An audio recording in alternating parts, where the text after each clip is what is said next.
Hello movie lovers, hopefully সবাই বেশ ভালো আছেন। আজকে আপনাদের সঙ্গে একদল আকাশ যোদ্ধার গল্প শেয়ার করব, যাদের কাছে ঈগলের মতো বড় ডানা না থাকলেও তারা অবাধে আকাশে বিরাজ করে, তাও শুধুমাত্র দেশ এবং দেশের মানুষের সুরক্ষার জন্য। তো এমনই একজন ফাইটার একদিন ভয়ঙ্কর টেররিস্টদের এলাকায় আটকে যায়। তাকে বাঁচানোর কেউই ছিল না এবং না সে কারোর সঙ্গে যোগাযোগ করতে পারছিল। তবুও নিজের অদম্য সাহস আর বুদ্ধির জোরে ওই ভয়ঙ্কর টেররিস্টদের বিরুদ্ধে যুদ্ধে নামে সে। আর এই যুদ্ধে তাকে সাহায্য করে গ্রামের কিছু নিরীহ সাধারণ মানুষ। এখন সে কি পারবে ওই টেররিস্টদেরকে প্রতিহত করে গ্রামের ওই সাধারণ মানুষগুলোকে বাঁচাতে? সে কি পারবে সুস্থ অবস্থায় নিজের নিরে ফিরতে? এই সবগুলো প্রশ্নের উত্তর আমরা জানব 2021 সালের একটা অসাধারণ নাইজেরিয়ান মুভি ঈগল উইংসের গল্প থেকে। তো চলুন আর কথা না বাড়িয়ে সরাসরি গল্পে চলে যাই। শুরুতেই আমরা গল্পের মেইন ক্যারেক্টার ইউসুফকে দেখতে পাই। সে নাইজেরিয়ান এয়ারফোর্সের একজন ডাইনামিক অফিসার। সেদিন সে একটা গ্রামে থাকাকালীন হঠাৎ সেখানে টেররিস্ট অ্যাটাক হয়। তখন ইউসুফ গ্রামবাসীদেরকে নিয়ে একটা ঝোপের ভিতরে লুকিয়ে পড়ে। তবে টেররিস্টরা জানতো যে ইউসুফ সেখানেই আছে। তাই টেররিস্টদের লিডার জেনারেল হুমকি দিতে থাকে যে ইউসুফ যদি স্বেচ্ছায় বাইরে বেরিয়ে না আসে তাহলে সে একে একে সবাইকে মেরে ফেলবে। ইউসুফ তখন বাধ্য হয়ে বাইরে বেরিয়ে আসে, আর সাথে সাথেই এক টেররিস্টের সামনে পড়তে হয় তাকে। কিন্তু প্রশ্ন হচ্ছে, ইউসুফ একাই এই গ্রামে কি করছে? আর টেররিস্টরাই বা এটা জানলো কি করে যে ইউসুফ সেখানেই আছে? এই সব প্রশ্নের উত্তর খুঁজতে আমাদেরকে অতীতের কিছু গল্প জানতে হবে। সেদিন ছিল ইউসুফের বিয়ের দিন। সে তার দুই বন্ধু পল আর ঈশার সঙ্গে গল্প করতে করতে বিয়ের জন্য রেডি হচ্ছিল। এরপর ইউসুফ আর তার ওয়াইফ বাইরে বেরিয়ে আসলে এয়ারফোর্সের সবাই নবদম্পতিকে খুব সুন্দরভাবে ওয়েলকাম জানায়। এয়ারফোর্স অফিসারদের কমিউনিটির মতো তাদের ওয়াইফদেরও একটা কমিউনিটি ছিল। সেখানকার হেড ইউসুফের ওয়াইফকে উপহারের মাধ্যমে তাদের কমিউনিটিতে স্বাগত জানায়। বিয়ের পর বেশ হাসি খুশিভাবেই দিন কাটছিল ইউসুফদের। তার মাঝেই হঠাৎ একদিন এক দুর্ঘটনা ঘটে যায়। সেখানকার এক জনবহুল মার্কেটে হঠাৎ এক ভয়ঙ্কর বোম ব্লাস্টে অনেকেই মারা যায়। টিভিতে নিউজটা দেখে ইউসুফ আর তার ওয়াইফ বেশ চিন্তায় পড়ে যায়। পরদিন অফিসে গিয়ে ইউসুফ জানতে পারে এটা একটা টেররিস্ট গ্যাংয়ের কাজ। তারা এর আগেও বেশ কয়েকবার এমন কাজ করেছে এবং আগামীতেও করার হুমকি দিয়েছে। তাই এবার নেভি, আর্মি এবং এয়ারফোর্স তিন বাহিনী মিলেই মিটিংয়ে বসে যে কিভাবে ওই টেররিস্টদের প্রতিহত করা যায়। সেখানে সিদ্ধান্ত হয় এই মিশন লিড করবে এয়ারফোর্স, আর বাকিরা তাদের সাহায্য করবে। সেই কথা অনুযায়ী এয়ারফোর্স ডিপার্টমেন্টের হেড মিশনের সমস্ত দায়িত্ব দিয়ে দেয় মেইন কমান্ডারের উপর। এরপর মেইন কমান্ডার গিয়ে তার টিমের সবাইকে খুব ভালোভাবে বুঝিয়ে দেয় যে তাদেরকে কি কি করতে হবে। মিশনের জন্য সিলেক্ট করা অফিসারদের মধ্যে ইউসুফও ছিল। সেটা শুনে তার ওয়াইফ খুব আপসেট হয়ে পড়ে, কারণ মাত্র কয়েকদিন আগেই তাদের বিয়ে হয়েছে। এর মধ্যে ইউসুফ এমন ডেঞ্জারাস মিশনে যাবে সেটা সে মানতেই পারছিল না। তবে ইউসুফ তাকে বোঝায় যে এটা তার ডিউটি, আর একজন সোলজারের জন্য দেশের প্রতি ডিউটিটাই সবার আগে প্রাধান্য পায়। তবে সে তার ওয়াইফকে আশ্বস্ত করে যে সে ঠিক সুস্থ অবস্থায় ফিরে আসবে, কারণ তাদেরকে তো এই ধরনের ডেঞ্জারাস মিশনের জন্যই ট্রেনিং দেওয়া হয়েছে। মেয়েটা তখন নিজের বুকে পাথর রেখে ইউসুফের কথা মেনে নেয়। এরপর ইউসুফরা রওনা হয়ে যায় মিশনে। প্রথম মিশন একেবারে তাদের প্ল্যান অনুযায়ী চলে। তারা খুব সহজেই টেররিস্টের ঘাঁটি ব্লাস্ট করে শহরকে বাঁচিয়ে নেয়। মিশন সাকসেসফুল হওয়াতে কমান্ডারও খুব খুশি হয়। এরপর সব অফিসাররা আবারও তাদের ঘাঁটিতে ফিরে আসে। তাদের সবাইকে স্ট্যান্ড বাইতে রাখা হয়েছিল, অর্থাৎ তারা কেউ বাড়িতে যেতে পারবে না, কারণ তারা মিশনের প্রথম ধাপ সাকসেসফুলি কমপ্লিট করেছে ঠিকই, তবে এখনও আসল মিশন বাকি। আর এবার তাদেরকে টেররিস্টদের পুরো গ্রুপকে ধরাশায়ী করতে হবে এবং এর জন্য তারা প্ল্যানিং শুরু করে। এদিকে ইউসুফ বাড়ি ফিরবে না শুনে তার ওয়াইফ খুব আপসেট হয়ে পড়ে। তবে ইউসুফ এবারও তাকে বুঝিয়ে শুনিয়ে শান্ত করতে সফল হয়। এরপর একদিন তার ওয়াইফ তাকে ফোন করে জানায় যে সে প্রেগনেন্ট। খবরটা শুনে ইউসুফ আর তার সহকর্মীরা ভীষণ খুশি হয়। ঈশা ইউসুফকে রিকোয়েস্ট করে যে তার ছেলে হলে ইউসুফ যেন তার নাম রাখে ঈশার নামে। সেটা শুনে ইউসুফ একটু ঠাট্টা করে বলে ঈশার এখন অন্যের সন্তানের উপর অধিকার না খাটিয়ে নিজে বিয়ে করে নিজের বাচ্চার উপর অধিকার খাটানো উচিত। আসলে এত বয়স হয়ে যাওয়ার পরেও ঈশা এবং পল কেউই এখন পর্যন্ত বিয়ে করেনি, আর এটা নিয়ে ইউসুফ প্রায় তাদেরকে খেপাতো। এরপর এক রাতে ইউসুফ বসে বসে তাদের রিসেন্ট এয়ার স্ট্রাইকের নিউজ দেখছিল।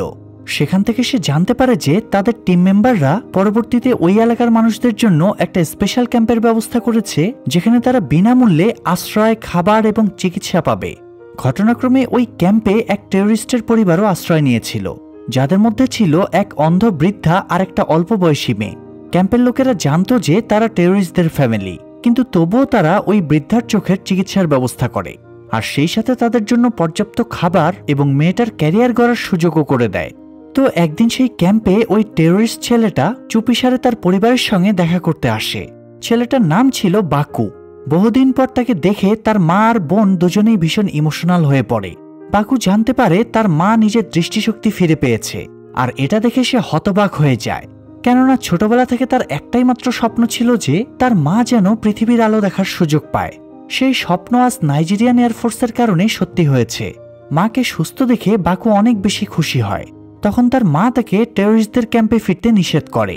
বাকু সেটাই চাচ্ছিল, কিন্তু সেটা আর সম্ভব ছিল না, কারণ একবার কেউ টেররিস্টদের খাতায় নাম লেখালে তার আর ফেরার কোনো পথ থাকে না।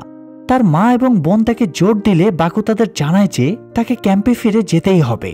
সে যদি এখানে থাকে তাহলে হয় পুলিশরা নয়তো গ্যাংয়ের লোকেরা কারো না কারো হাতে তাকে মারা পড়তে হবে। সেটা শুনে তার মা বোন আর কিছুই বলতে পারে না। তার মা শুধু তাকে ওই অফিসারদের ছবি দেখিয়ে তাদের জন্য আল্লাহর কাছে দোয়া করতে বলে। বাকু তার মায়ের কথা মেনে নেয় এবং তাদের কাছ থেকে বিদায় নিয়ে আবারও চলে যায় নিজের ক্যাম্পে। সেখানে তাদের লিডার তাদের টিমের জাঙ্গু নামের ছেলেটার সঙ্গে বসে তাস খেলছিল। জাঙ্গু ছেলেটা একটু বোকাশোকা ছিল, এই কারণে জেনারেল তাকে প্রায় বকাঝকা করত। তবে বোকাশোকা হলেও সে অনেক লয়াল, তাই আবার জেনারেল তাকে অনেক বেশি আদরও করত। তাদের খেলার মাঝেই বাকু আনমনে জেনারেলের পারমিশন না নিয়ে ভেতরে ঢুকে পড়ে। সেটা দেখে জেনারেল একটু অবাক হয়, কারণ এর আগে বাকু কখনোই এমন ভুল করেনি। তখন সে জাঙ্গুকে বাইরে বের করে দিয়ে বাকুর সঙ্গে পার্সোনালি কথা বলতে চায়। সে বাকুকে জিজ্ঞেস করে যে তার কোনো সমস্যা হয়েছে কিনা, সে কিছু নিয়ে চিন্তিত কিনা। তবে বাকু বিষয়টা এড়িয়ে গিয়ে শুধু তার জেনারেলকে ধন্যবাদ জানায় তার পরিবারের সঙ্গে দেখা করতে যাওয়ার সুযোগ দেওয়ার জন্য। তবে জেনারেলের বারবার মনে হচ্ছিল বাকুর মনে কিছু একটা চলছে, তাই সে আগে থেকেই বাকুকে সতর্ক করে দেয় যে সে যেন কোনোভাবেই তার টিমকে ধোঁকা দেওয়ার কথা মাথায় না আনে।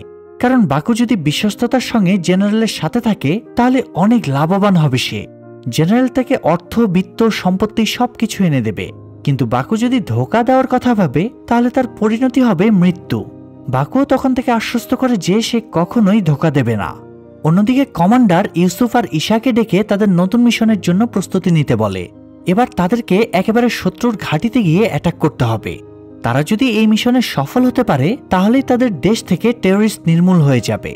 ঈশা এবং ইউসুফ তখন তাদের কমান্ডারকে আশ্বস্ত করে যে তারা যেভাবেই হোক তাদের মিশন কমপ্লিট করে তারপরেই ফিরবে।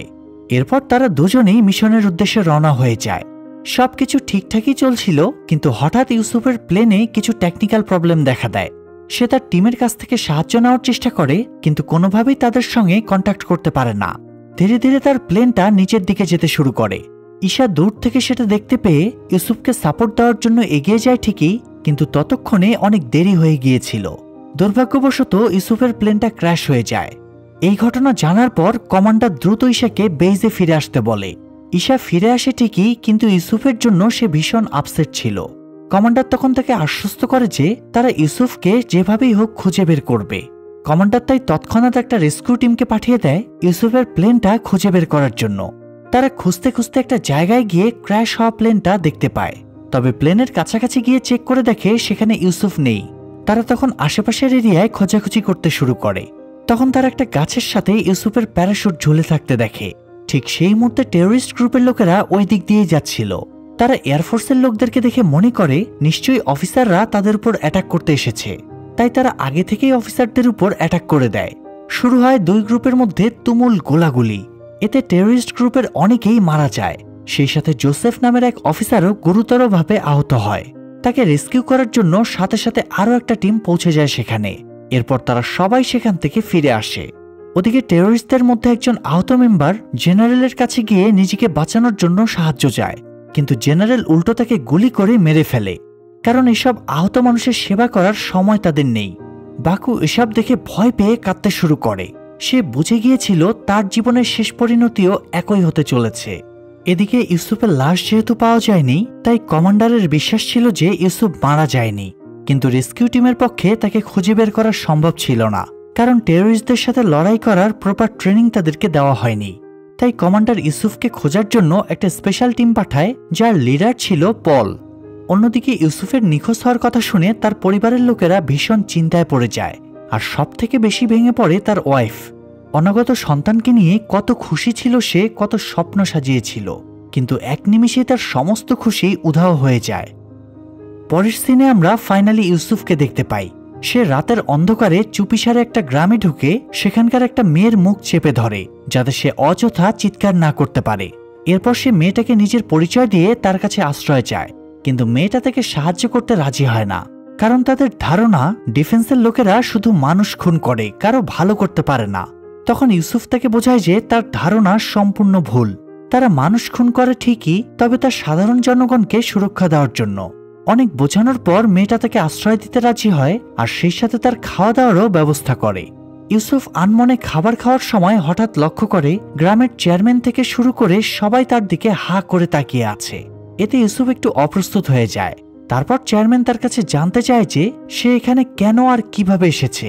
তখন ইউসুফ তাদেরকে সবকিছু খুলে বলে, কিন্তু সমস্যা হলো তার ভাষা লোকগুলো বুঝতে পারছিল না।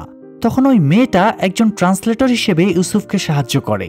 লোকগুলো যখন জানতে পারে ইউসুফ সরকারি লোক, তখন তারা বেশ রেগে যায়, কারণ তাদেরও একই ধারণা যে নাইজেরিয়ান সরকার কোনো কাজের নয়। এতগুলো মানুষ এতদিন ধরে টেররিস্টদের কবলে আটকে আছে, কিন্তু সরকার কিছুই করতে পারছে না। তখন ইউসুফ তাদেরকে জানায় যে সরকার যথাসাধ্য চেষ্টা চালিয়ে যাচ্ছে এবং সরকার থেকেই তাকে পাঠানো হয়েছে টেররিস্টদের ধ্বংস করে ওই গ্রামটাকে মুক্ত করার জন্য, এবং তার টিমের বাকি লোকেরাও দ্রুতই সেখানে পৌঁছে যাবে। তবে গ্রামবাসীরা তখনও এসব পুরোপুরি বিশ্বাস করতে পারছিল না। এদিকে জেনারেল সেদিন ওই প্যারাশুট দেখে বুঝে গিয়েছিল নিশ্চয়ই কোনো অফিসার সেখানে আটকা পড়ে গিয়েছে, আর তাকে খুঁজতেই টিম পাঠানো হয়েছে। তাই সে এবার সিদ্ধান্ত নেয় যে অফিসাররা ইউসুফের কাছে পৌঁছানোর আগে সে ইউসুফকে খুঁজে বের করবে এবং তাকে বন্দি করে সরকারকে দিয়ে নিজেদের দাবি আদায় করবে। সেই প্ল্যান অনুযায়ী তারা ইউসুফকে খোঁজার জন্য উঠে পড়ে লাগে। তো পরদিন ইউসুফ গ্রামবাসীদেরকে বোঝায় যে শুধু অফিসারদের জন্য অপেক্ষা করে বসে থাকলে হবে না, তাদেরকে নিজেদের সুরক্ষা নিশ্চিত করার জন্য চেষ্টা করতে হবে, তাদেরকে সাহস দেখিয়ে লড়তে হবে। এছাড়া গ্রামবাসীদের কাছে আর কোনো উপায়ও নেই, তাই গ্রামবাসীরাও তার কথা মেনে নেয়। আর এরপর ইউসুফ গ্রামবাসীদের সঙ্গে মিলে তাদের সুরক্ষার জন্য যথাসাধ্য ব্যবস্থা করে। এরই মাঝে একদিন টেররিস্টরা ওই গ্রামের দিকে আসতে শুরু করে। এটা দেখে একটা বাচ্চা গিয়ে গ্রামের সবাইকে সতর্ক করে দিলে তারা দৌড়ে গিয়ে যে যার মতো নিরাপদ জায়গায় লুকিয়ে পড়ে। টেররিস্টরা এসে দেখে পুরো গ্রাম খালি। এমন সময় তাদের সামনে দিয়ে আমিনা নামের একটা মেয়ে আর তার পঙ্গু বাবা পালানোর চেষ্টা করছিল। তখন জেনারেল প্রথমে আমিনার বাবাকে মেরে ফেলে, তারপর আমিনাকেও মারার হুমকি দিয়ে গ্রামবাসীর ব্যাপারে জানতে চায়। আমিনা তখন বুদ্ধি খাটিয়ে বলে দেয় যে সে ওই গ্রামের কেউ নয়, সে বেড়াতে এসেছে, তাই এখানকার কিছুই জানে না। জেনারেল তখন আমিনাকে জিম্মি করে ইউসুফকে উদ্দেশ্য করে হুমকি দিতে থাকে যে ইউসুফ যদি নিজে থেকে বাইরে বেরিয়ে না আসে তাহলে সে আমিনা সহ গ্রামের বাকিদেরকেও মেরে ফেলবে। ইউসুফ সেটা শুনে বুঝে যায় তার মানে টেররিস্টরা তার ব্যাপারে আগে থেকেই জানে। তাই গ্রামবাসীরা তাকে বাইরে যেতে নিষেধ করলেও সে সবার কথা উপেক্ষা করে বাইরে বেরিয়ে আসে, কারণ সে বাইরে না বেরোলে গ্রামবাসীদের ক্ষতি হতো। বাইরে বেরোনোর সাথে সাথেই তাকে বাকুর সামনে পড়তে হয়, যে দৃশ্যটা আমরা গল্পের একদম শুরুতে দেখেছিলাম। ইউসুফ আর তার ইউনিফর্ম দেখে বাকুর মনে পড়ে যায় তার মায়ের দেখানো ওই ছবিটার কথা। ওই ছবিটায় ইউসুফও ছিল। তার পরিবারের কথা ভেবে বাকু আর ইউসুফকে মারতে পারে না, বরং সে ইউসুফকে আবারও গিয়ে লুকিয়ে পড়তে বলে। এরপর সে হন্তদন্ত হয়ে জেনারেলের কাছে গিয়ে জানায় যে গ্রামবাসীরা তাদের বিরুদ্ধে ফাঁদ পেতেছে, যে কোনো সময় তাদের উপর অ্যাটাক করতে পারে। জেনারেল সেটা শুনে অবাক হয়ে জিজ্ঞেস করে যে বাকু এটা কি করে জানলো, কিন্তু ততক্ষণে জাঙ্গু সহ বাকিরা প্রাণের ভয়ে সেখান থেকে পালাতে শুরু করেছিল। তাই বাধ্য হয়ে জেনারেলকেও সেখান থেকে চলে আসতে হয়। তবে তারা সাথে করে আমিনাকেও নিয়ে যায়, যাতে আমিনাকে খুঁজতে খুঁজতে ইউসুফ তাদের ঘাঁটিতে আসে, আর তখন তারা ইউসুফকে পাকড়াও করতে পারে।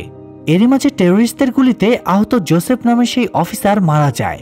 কমান্ডার গিয়ে যখন বিষয়টা তার পরিবারকে জানায়, তখন জোসেফের ওয়াইফ কান্নায় ভেঙে পড়ে। কিন্তু এখানে আসলে কাউকেই দোষারোপ করার ছিল না, কেননা ডিফেন্সে জয়েন করা প্রত্যেকটা সৈনিক দেশের জন্য নিজের জীবন বাজি ধরতে প্রতিজ্ঞাবদ্ধ থাকে। দেশের জন্য মৃত্যুটা তাদের জন্য যতটা না কষ্টের, তার থেকেও অনেক বেশি সম্মানের। এটা বলে কমান্ডার জোসেফের ওয়াইফকে কোনো মতে সান্ত্বনা দেয়, আর সেই সাথে তাদের পরিবার এবং তাদের মেয়ের পড়াশোনার সম্পূর্ণ খরচ বহনের অঙ্গীকার করে। অন্যদিকে টেররিস্টদের হাত থেকে বাঁচতে পেরে গ্রামের সবাই আনন্দে উল্লাসে মেতে ওঠে। সেই সাথে ইউসুফকে নিয়ে তাদের সমস্ত সন্দেহ দূর হয়ে যায়। এরই মাঝে পল ইউসুফকে খুঁজতে খুঁজতে সেখানে এসে পৌঁছায়। তারা টেররিস্টদের গুলির আওয়াজ শুনেই মূলত এখানে এসেছিল। বন্ধুকে জীবিত দেখে পল প্রচন্ড খুশি হয়। সেই সাথে ইউসুফ এবং গ্রামের বাকিরাও। পল যখন ইউসুফকে উদ্ধার করার খবরটা কমান্ডারকে জানায়, তখন কমান্ডার তাদেরকে দ্রুত বেইজে ফিরে আসতে বলে, কিন্তু ইউসুফ তাতে রাজি হয় না, কারণ সে ওই গ্রামের লোকদেরকে বাঁচানোর ওয়াদা করেছিল। পল তার কথা শুনে ভীষণ রেগে যায়, কারণ তাদের প্রথম প্রায়োরিটি হচ্ছে ইউসুফকে বাঁচানো। তার প্রেগনেন্ট ওয়াইফ তার জন্য অধীর আগ্রহে অপেক্ষা করছে। এখন তার বাড়ি ফেরা উচিত, আর গ্রামবাসীদের বাঁচানোর জন্য অন্য টিম চলে আসবে। কিন্তু ইউসুফ তার কথা মানতে চায় না। সে কমান্ডারের সঙ্গে কথা বলার জন্য জেদ করতে থাকে। একটা পর্যায়ে পল বাধ্য হয়ে তাকে কমান্ডারের সঙ্গে কথা বলিয়ে দেয়। ইউসুফ তখন তাকে সমস্ত ঘটনা খুলে বলে। সেই সাথে বাকু এবং আমিনার বিষয়টাও জানায়, যারা কিনা ইউসুফকে বাঁচানোর জন্য নিজেদেরকে ঝুঁকির মুখে ফেলেছে। এখন সেই মানুষগুলোকে ফেলে ইউসুফ যদি চলে যায়, তাহলে সেটা তো বেইমানি হবে। কমান্ডার তখন হায়ার অথরিটির সঙ্গে কথা বলে তাদেরকে নতুন মিশনের অর্ডার দেয়। এবারের মিশন টেররিস্টদের সম্পূর্ণরূপে উৎখাত করা। সেই অর্ডার অনুযায়ী পলরা তাদের কাজে লেগে পড়ে। তারা প্রথমেই গ্রামবাসীদের প্রোটেকশনের ব্যবস্থা করে, আর তারপর প্ল্যান করতে শুরু করে যে তারা কিভাবে টেররিস্টদের উপর অ্যাটাক করবে। ওদিকে বাকু বন্দি আমেনার জন্য খাবার নিয়ে যায়, কিন্তু আমেনা খাবারটা খেতে চায় না। বাকু তার মনের অবস্থা বুঝতে পারছিল, তাই সে আমেনাকে বোঝায় যে এখানে রাগ দেখিয়ে বা মন খারাপ করে থাকলে কেউ তাকে বাঁচাতে আসবে না। তার থেকে এটাই ভালো যে সে খাবার খেয়ে নিজেকে সুস্থ রাখুক, তাহলে সুযোগ বুঝে অন্তত নিজেকে বাঁচানোর চেষ্টা করতে পারবে। কিন্তু আমেনা তবুও তার কোনো কথা শুনতে চায় না। তখন বাকু তাকে জানায় তার অবস্থাও আমেনার থেকেও করুণ ছিল। জেনারেল তার টিমকে নিয়ে বাকুর গ্রামে অ্যাটাক করে সমস্ত ঘরবাড়ি, দোকানপাট সবকিছু পুড়িয়ে দিয়েছিল। গ্রামের বেশিরভাগ মানুষই মারা যায়। তবে সৌভাগ্যবশত বাকু কোনো মতে অন্ধ মা আর বোনকে নিয়ে সেখান থেকে পালাতে সফল হয়। কিন্তু এরপর যখন সে তার জরুরি প্রয়োজনে জিনিসপত্র নেওয়ার জন্য আবারও তার বাড়িতে ফিরে আসতে চায়, তখনই টেররিস্টরা তাকে ধরে ফেলে। তারা প্রথমে বাকুকে মেরে ফেলতেই চেয়েছিল, কিন্তু পরে একজন বাধা দেয়, কারণ বাকুর মতো একজন ইয়াং আর এনার্জেটিক ছেলে তাদের অনেক কাজে আসবে। তাই তারা বাকুকে ধরে নিয়ে গিয়ে তাদের গ্রুপে যোগ দিতে বাধ্য করে। কথাগুলো শুনে আমেনা ইমোশনাল হয়ে বাকুকে জিজ্ঞেস করে যে সে এতদিনে সেখান থেকে পালানোর চেষ্টা করেনি কেন। তখন বাকু জানায় এখান থেকে পালানোর একমাত্র পরিণতি মৃত্যু। এটা শুনে আমেনা বেশ ভয় পেয়ে যায়। এরই মাঝে জাঙ্গু সেখানে চলে আসে। এতক্ষণ ধরে বাকুকে আমেনার রুমে থাকতে দেখে তার একটু সন্দেহ হচ্ছিল, তবে বাকু বিষয়টা সামলে নেয়। তখন জাঙ্গু তাকে জানায় যে জেনারেল আমিনাকে তার রুমে ডেকে পাঠিয়েছে। বাকু তখন আমিনাকে জেনারেলের রুমে এগিয়ে দেয়, আর ফেরার সময় থেকে সাহস দেয় যেন কোনোভাবেই ভয় না পায়। আমিনার রুমে ঢুকলে জেনারেল তার সামনে নিজের গুণগান করতে শুরু করে। সে আমিনাকে বোঝানোর চেষ্টা করে যে সে কখনোই একজন টেররিস্ট হতে চায়নি, সে একজন মহান মানুষ হতে চেয়েছিল, কিন্তু নাইজেরিয়ান গভর্নমেন্ট তাকে কঠোর হতে বাধ্য করেছে। সে আরও জানায় যে সে একজন শিক্ষিত মানুষ, একটা নামকরা ভার্সিটি থেকে MBA করেছে। সে নিজের শিক্ষা দীক্ষা আর বুদ্ধি কাজে লাগিয়ে দেশের উন্নতির জন্যই এই দল গঠন করেছে, কিন্তু সরকার তাকে সেই সুযোগটা দিচ্ছে না। উল্টো বারবার তাদের উপর অ্যাটাক করে বেচারাকে ক্ষতবিক্ষত করে দিয়েছে। সে আসলে এসব কথা বলে আমিনাকে ইমোশনাল ব্ল্যাকমেল করতে যাচ্ছিল। এটা সে প্রত্যেক মেয়ের ক্ষেত্রেই করে থাকে, কিন্তু আমিনা তার কথায় গলে না, আর এই বিষয়টাই জেনারেলের বেশ নজর কাড়ে। এদিকে আমিনাকে এতক্ষণ জেনারেলের রুমে থাকতে দেখে বাকুর খুব টেনশন হচ্ছিল, তাই সে সবার চোখের আড়ালে গিয়ে ফাঁকা গুলি চালায়, যাতে জেনারেল সেই শব্দ শুনে ভয় পেয়ে বাইরে বেরিয়ে আসে, আর সেই সুযোগে আমিনা ছাড়া পেয়ে যায়। সবকিছু তার প্ল্যান মতোই হয়। জেনারেলও ভয় পেয়ে বাইরে বেরিয়ে আসে, কিন্তু বাইরে বেরোনোর পর সে বুঝতে পারে যে এটা আর্মিদের অ্যাটাক নয়, বরং তাদের মধ্যেই কেউ কাজটা করেছে। সে তখন জাঙ্গুকে সবার রাইফেলগুলো চেক করতে বলে যে কারো রাইফেল থেকে বারুদের গন্ধ বেরোচ্ছে কিনা। জাঙ্গু তার কথা মতো একে একে সবার রাইফেল চেক করতে শুরু করে। এটা দেখে ভয়ে বেচারা বাকুর গলা শুকিয়ে আসে।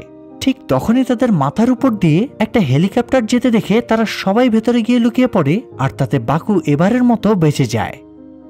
এদিকে ইউসুফের ওয়াইফ তখনও ইউসুফের খবর জানার জন্য উতলা হয়েছিল। আসলে ইউসুফকে যে উদ্ধার করা হয়েছে এটা তার পরিবারকে জানানো হয়নি, কারণ সে তো আরো একটা কঠিন মিশনে নেমেছে। এখন সেখানে কি হয় না হয় তা তো বলা যাচ্ছে না। বেচারি তার এই কঠিন অবস্থায় স্বামীকে ছেড়ে অতিরিক্ত ভেঙে পড়েছিল, কোনোভাবেই নিজেকে সামলাতে পারছিল না। তবুও ইউসুফের পরিবারের সবাই তাকে বুঝিয়ে শুনিয়ে শান্ত রাখার চেষ্টা করে। ততক্ষণে ইউসুফ আর পল এদিকে তাদের অ্যাটাকের সম্পূর্ণ প্ল্যান সেরে ফেলে। অ্যাটাকের দিন ইউসুফ পলের সঙ্গে যাওয়ার জন্য জেদ করতে থাকে, কিন্তু পল তাকে সঙ্গে নিতে রাজি হয় না, কারণ সে তো একজন পাইলট, কোনো ফাইটার নয়। তখন ইউসুফ বলে সে ফাইটার না ঠিকই, তবে সে একজন সৈনিক, আরেকজন সৈনিকের ধর্মই হচ্ছে দেশ এবং দেশের মানুষের জন্য যুদ্ধ করা। তার জোরাজুরিতে বাধ্য হয়ে পল তার কথা মেনে নেয়। এরপর তারা দুই বন্ধু তাদের টিমকে নিয়ে রওনা হয় টেররিস্টদের ঘাঁটির উদ্দেশ্যে। ওদিকে জেনারেলও তখন গ্রামে গিয়ে অ্যাটাক করারই প্ল্যান করছিল। সে তার সমস্ত লোককে অর্ডার দেয় যে তারা ওই গ্রামে গিয়ে প্রত্যেক আনাচে কানাচে খুঁজে ইউসুফকে বের করবে আর তার কাছে নিয়ে আসবে। আর এরপর তারা ইউসুফকে বন্দি করে সরকারের কাছে নিজেদের দাবি রাখতে পারবে। তবে তারা কিছু করার আগেই ততক্ষণে ইউসুফরা এসেই তাদের উপর অ্যাটাক করে দেয়। আকাশ থেকে একের পর এক বোমা ফেলতে থাকে তাদের উপর। এতে জেনারেল ভয়ে রুমের ভিতরে গিয়ে লুকিয়ে পড়ে আর বাকুকে অর্ডার দেয় আমিনা সহ বাকি মেয়েদেরকে বাইরে বের করে নিয়ে আসতে, যাতে তাদেরকে ঢাল বানিয়ে জেনারেল নিজেকে বাঁচাতে পারে। কিন্তু বাকু সেটা করতে চাচ্ছিল না, কারণ বাইরের গোলাগুলিতে মেয়েগুলোর ক্ষতি হতে পারে। তবুও জেনারেল জোর করে তাকে পাঠিয়ে দেয়। এদিকে ততক্ষণে ইউসুফরা পুরো এরিয়া কভার করে টেররিস্টদেরকে একে একে শেষ করে দিতে থাকে। তার মাঝেই বাকু খুব সতর্কতার সাথে আমেনাদের কাছে গিয়ে জানায় যে তাদেরকে এখনই বাইরে যেতে হবে। আমেনা এতে খুব ভয় পাচ্ছিল। তখন বাকু তাকে বোঝায় যে বাইরে অফিসাররা তাদেরকে বাঁচাতে এসেছে, ওরা আমেনাদেরকে নিরাপদে এখান থেকে নিয়ে যাবে। তখন আমিনা বাকুকেও তার সঙ্গে যেতে বলে। সে কোনোভাবেই বাকুকে ছেড়ে যেতে চাচ্ছিল না।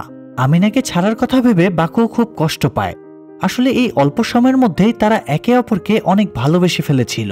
তবে সে আমিনাকে জানায় যে তার জেনারেলের সঙ্গে কিছু হিসাব নিকাশ করা বাকি, সেটা করেই সে আমিনার কাছে ফিরে যাবে। আমিনা তখন বাধ্য হয়ে মেয়েদেরকে নিয়ে বেরিয়ে খুব কৌশলে পলদের কাছে এসে পৌঁছায় এবং তাদেরকে জানিয়ে দেয় জেনারেল এখন কোথায় আছে। সেই সাথে বাকুর বিষয়টাও জানায় যাতে অফিসাররা বাকুর কোনো ক্ষতি না করে। এদিকে বাকু জেনারেলের কাছে পৌঁছানোর আগেই জাঙ্গু গিয়ে তার উপর বন্দুক তাক করে। জেনারেল সেটা দেখে শকড হয়ে যায়। আসলে দলের অন্য সবার মতো জাঙ্গুকেও ভুলিয়ে ভালিয়ে এখানে তুলে আনা হয়েছিল। তাকে বলা হয়েছিল যে দেশের উন্নতির স্বার্থে তারা কাজ করবে। এই কারণে সে জেনারেলের প্রত্যেকটা কথা অক্ষরে অক্ষরে পালন করেছে। কিন্তু আজ পর্যন্ত জেনারেলের স্বার্থ ছাড়া না দেশের কোনো স্বার্থ পূরণ হয়েছে আর না দলের কোনো উপকার হয়েছে। তাই সে আজ জেনারেলকে মারার চেষ্টা করে, কিন্তু দুর্ভাগ্যবশত সে কিছু করার আগেই জেনারেল তাকে গুলি করে মেরে দেয়। এরপর বাকু সেই একই উদ্দেশ্যে তার সামনে আসলে জেনারেল এবার তাকে বন্দি বানিয়ে ইউসুফদের সামনে বেরিয়ে আসে যাতে তাকে গুলি খেতে না হয়। বাকুকে দেখে ইউসুফরা থমকে যায়। তখন জেনারেল তাদেরকে হুমকি দেয় যে তাকে যদি অক্ষত অবস্থায় সেখান থেকে বেরোতে না দেওয়া হয় তাহলে সে বাকুকে মেরে ফেলবে।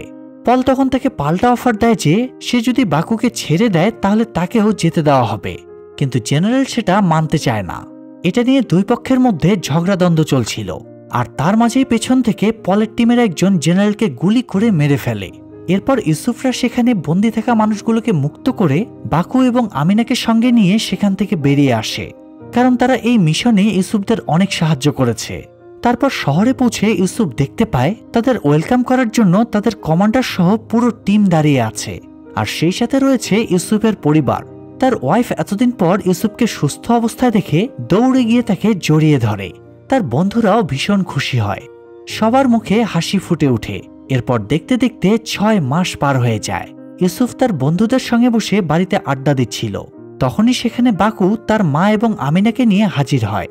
ইউসুফই তাকে দাওয়াত দিয়েছিল। ততদিনে বাকু আর আমিনার বিয়েও হয়ে গিয়েছিল এবং তারা নতুন একটা জীবন শুরু করেছিল। এটা দেখে ইউসুফরা সবাই ভীষণ খুশি হয়, আর এই সুন্দর মুহূর্তটার মধ্য দিয়ে গল্পটা শেষ হয়ে যায়। আসলে ডিফেন্সে যারা কাজ করে তাদের জীবনটা হয়তো এমনই, কোনো একটা মিশন কমপ্লিট করার পরে যখন পরিবারের কাছে ফিরে আসে তখন তার নিজের এবং তার পরিবারের সবার মনটা আনন্দে ভরে ওঠে। তবে দুঃখের বিষয়, হয়তো যারা মিশনে গিয়ে আর ব্যাক করতে পারে না তাদের পরিবার হয়তো তাদেরকে সারা জীবনের জন্য হারিয়ে ফেলে। তবে এই হারানোটা যেহেতু দেশের জন্য, তাই সেটা অনেক সম্মানেরও হয়ে থাকে। আমাদের আজকের এই মুভিটা ডিফেন্সের কেউ দেখছেন কিনা, থাকলে অবশ্যই কমেন্ট করে জানাবেন। তো গল্পটা এক কথায় আমার কাছে অসাধারণ লেগেছে, তবে আপনাদের কাছে কেমন লাগলো সেটা অবশ্যই কমেন্ট করে জানান। আর এমন সব সুন্দর সুন্দর মুভির এক্সপ্লেনেশন দেখার জন্য চ্যানেলটা সাবস্ক্রাইব করে বেল বাটনটা অল প্রেস করে রাখবেন। আজকের মতো বিদায় নিচ্ছি, দেখা হবে পরের ভিডিওতে। সবাই ভালো থাকবেন, সুস্থ থাকবেন, আল্লাহ হাফেজ।